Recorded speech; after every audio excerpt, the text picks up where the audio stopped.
Good morning, dear students. How are you? Okay, fine. Uh, आज जो है हम लोग डेंगू सेकेंड पार्ट पढ़ेंगे। इसके पहले डेंगू क्या है, कैसे होता है, किस मच्छर के द्वारा होता है और क्या लक्षण इसके होते हैं, ये सब आप जान चुके हो पिछले। आज जो है हम लोग इसके सेकेंड पार्ट में पढ़ेंगे different phases of course of dengue, और इसके फिर ट्रीटमेंट ऑफ डेंगू पढ़ेंगे, फिर कंट्रोल ऑफ डेंगू मॉस्किटो और एंटी डेंगू डे जानेंगे आज। ठीक है, तो सबसे पहले हम लोग आते हैं different phases of course of dengue.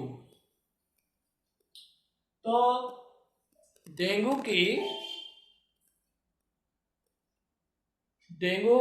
बुखार को और उसके लक्षणों के आधार पर इसको जो है 3 फेजेस में बांटा गया है। पहला फेब्राइल फेज, जो हिंदी में कहलाता है ज्वर जन प्रावस्था। तो इस प्रावस्था में क्या होता है, तो इस प्रावस्था में तेज सिर दर्द के साथ 104 डिग्री का बुखार आता है। ठीक है, साथ में क्या होगा कि नॉक्सिया होगा, वोमिटिंग्स होगी, ये इनके लक्षण हैं। और ये प्रावस्था लगभग 2 से 7 दिनों तक रह सकती है। ये जो है लगभग 50 से 82% रोगियों में त्वचा पर लाल चकत्ते पड़ जाते हैं। ये इस प्रावस्था को ज्वरजन प्रावस्था कहा जाता है। तीसरा क्रिटिकल फेज, क्रिटिकल फेज को क्रांतिक प्रावस्था कहा जाता है। और इस प्रावस्था में क्या होता है कि रुधिर वाहिनियों से तरल रिस करके थोरैकिक कैविटी में, एब्डोमिनल कैविटी में, यानी कि सीने के गुहा में और उदर की गुहा में इकट्ठा हो जाता है और एलिमेंट्री कैनाल्स में भी रक्तस्राव होने लगता है। रक्तस्राव के कारण, तरल के कारण रुधिर वाहिनियों में कमी हो जाती है, तो मुख्य जो जैविक अंग है उनको पर्याप्त मात्रा में रुधिर प्राप्त नहीं हो पाता है, तो ये सारे अंग जो है निष्क्रिय होने लगते हैं। ये दशा लगभग 5% रोगियों में होती है, यानी कि जो क्रिटिकल फेज है वो लगभग केवल 5% रोगियों में, पेशेंट्स में ये अवस्था आती है, क्रिटिकल फेज। और फिर तीसरी अवस्था जो है रिकवरी फेज है। रिकवरी फेज में क्या होता है कि जो रिसा हुआ तरल है, स्राव है, वो पुनः जो है रुधिर वाहिनियों में आने लगता है, इसकी रिकवरी होने लगती है। रुधिर वाहिनियों में या परसंचारित तंत्र में तरल की अधिकता हो जाती है, रुधिर की अधिकता हो जाती है।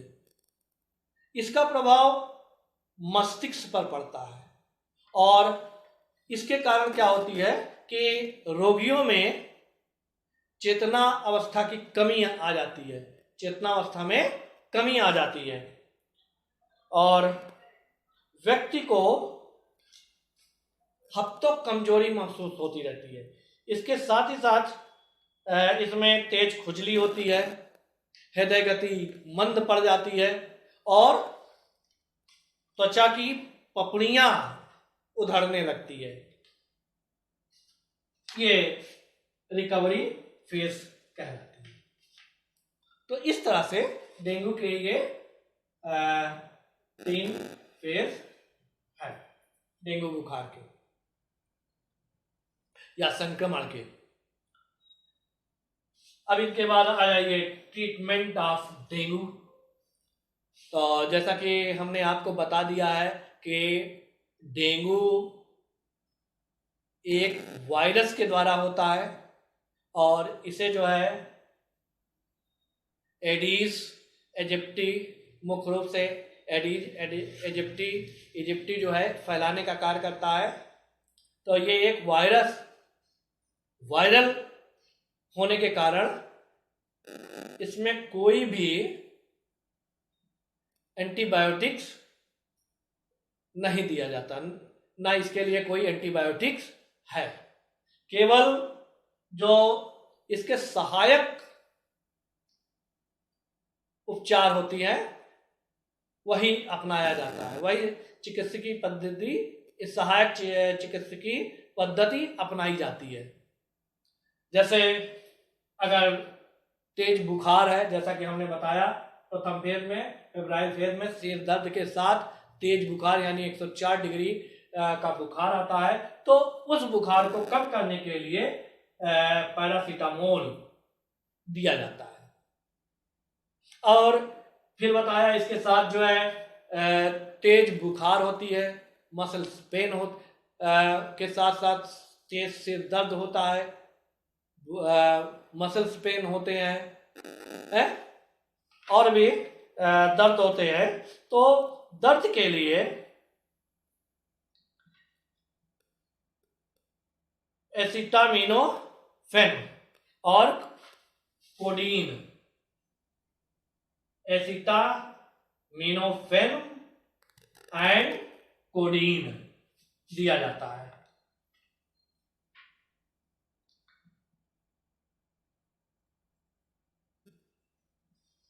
इसके अलावा जो है, जैसे बहुत अधिक रक्तस्राव हो जाने से के कारण रुधिर की कमी हो जाती है। डेंगू की सबसे मुख्य विशेषता क्या है कि प्लेटलेट्स की कमी हो जाती है। तो रोगी को समय समय पर अगर आवश्यकता पड़ती है तो रुधिर भी चढ़ाना पड़ता है, प्लेटलेट्स भी देना पड़ता है, और साथ ही साथ तरल पदार्थों की शरीर में कमी ना होने पाए समय समय पर मुख द्वारा या रुधिर द्वारा इनमें समय समय पर तरल पदार्थ देते रहने की आवश्यकता होती है। अब तक एक वैक्सीन की भी खोज हो चुकी है, और ये वैक्सीन खोजा है मैक्सिको की सनोफी फार्मा कंपनी ने। मैक्सिको की सनोफी फार्मा कंपनी ने ये वैक्सीन खोजा है, और इस वैक्सीन का नाम है डेक्वाक्सिया। ये है। ये अभी जो है इसको 15 जून को इसका जो है पूरा परीक्षण 2015 में इसका पूरा परीक्षण कंप्लीट हो चुका है, और संभवतः 1 साल में आने की संभावना इसकी है, लेकिन अभी तक आई नहीं है। लेकिन ये वैक्सीन लगभग तैयार हो चुकी है, कंप्लीट हो चुकी है, सारे परीक्षण के दौर से गुजर चुका है। इनके अलावा डेंगू वायरस की वृद्धि को रोकने के लिए माइकोफेनोलिक एंड रिबोवेरिन नामक औषधियों का भी प्रयोग किया जाता है। तो ये सारे ट्रीटमेंट है, माने डायरेक्ट जो है डेंगू का कोई ट्रीटमेंट नहीं है। जो लक्षण शरीर में डेंगू के कारण उत्पन्न होते हैं, बस उन्हीं लक्षणों का इलाज किया जाता है। जैसे मैंने आपको बताया कि बुखार, तेज बुखार के लिए पैरासीटामोल का प्रयोग किया जाता है, जैसा कि आप लोग जानते हो कि बुखार के लिए पैरासीटामोल का प्रयोग करते हैं। और दर्द होता है, माने जैसे कि सिर दर्द हुआ, मसल्स पेन हुआ, जॉइंट पेन हुआ, इन सब के लिए जो है आपका एसिटामिनोफेन एंड कोडीन नामक औषधि का प्रयोग करते हैं। ठीक है। या फिर जैसे रक्त आदि का बहुत कमी हो गई, प्लेटलेट्स की कमी हो गई, तो इसको चढ़ाना पड़ता है। तरल पदार्थों की कमी ना हो, लगातार रोगी को तरल पदार्थ मुख के द्वारा या फिर ब्लड के द्वारा, इंजेक्शन के द्वारा या ग्लूकोज के माध्यम से देना पड़ता है। तो ये सारे इनके ट्रीटमेंट्स हैं। अब आता है कि डेंगू मॉस्किटो का कंट्रोल ऑफ डेंगू मॉस्किटो। चूंकि आप जान चुके हो कि ये जो है मच्छर के द्वारा ही एक रोगी से दूसरे स्वस्थ रोगी में फैलता है, तो हमें जो है मच्छर से बचाव करना है, और मच्छर के से बचाव ही इसका इलाज, एक तरह से इलाज है। तो अब ये हम कैसे कंट्रोल करेंगे? तो मच्छर से बचने के लिए आप जो है रिपेलेंट क्रीम का प्रयोग कर सकते हैं, अर्थात सोते समय मच्छरों को दूर भगाने वाले क्रीम का प्रयोग करें, जिससे आपको मच्छर ना काटे। सोते समय मच्छरदानी का प्रयोग करें, यानी मॉस्किटो नेट का यूज करें, जिससे मच्छर ना काट सके। इसके अलावा अपने घर के आसपास, घर के अंदर, घर के बाहर सफाई आदि का ध्यान देना चाहिए। और चूंकि यह मच्छर अपने अंडे स्वच्छ और ताजे जल में देता है, इसलिए अपने घर के अंदर water tank, cooler, flower pots, tyre या दूसरे पुराने बर्तन आदि जो भी हो जिनमें पानी इकट्ठे होने की संभावना होती है, उनको बराबर उनकी सफाई करते रहना चाहिए। बराबर उनकी सफाई करते रहना चाहिए, पानी को बदलते रहना चाहिए, जिससे इस पानी में ये मच्छर अपने अंडे ना दे सके और इनमें इनका लार्वा पनप ना सके।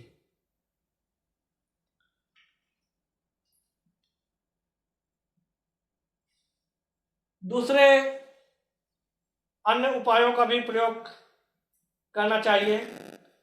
मच्छर के मारने के लिए कीटनाशक दवाओं का उपयोग करना चाहिए, इंसेक्टिसाइड्स का प्रयोग करना चाहिए, और ऐसे कीटों को आप अपने आसपास के तालाबों के में, पोखरों में या गड्ढों में ऐसे कीटों को छोड़ देना चाहिए जो इनके लार्वा को नष्ट करता हो। जैसे मेसोसाइक्लोप्स कीट है, मेसोसाइक्लोप्स कीट जो इनके लार्वा को खाता है।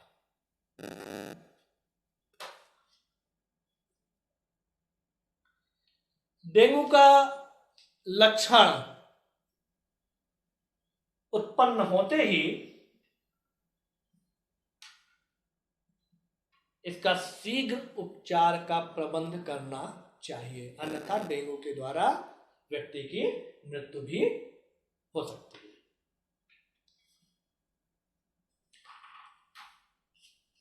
फिर डेंगू, हमने आपको बताया था कि डेंगू जो है विश्व के 115 देशों से अधिक देशों में फैल चुका है। तो हु वर्ल्ड हेल्थ ऑर्गेनाइजेशन ने डेंगू के प्रति सचेत करने के लिए, डेंगू के मच्छरों का कंट्रोल करने के लिए, लोगों में जागरूकता, इसके प्रति जागरूकता उत्पन्न करने के लिए प्रतिवर्ष 15 जून को, कब? 15 जून को प्रतिवर्ष एंटी डेंगू डेज के रूप में मनाया जाता है।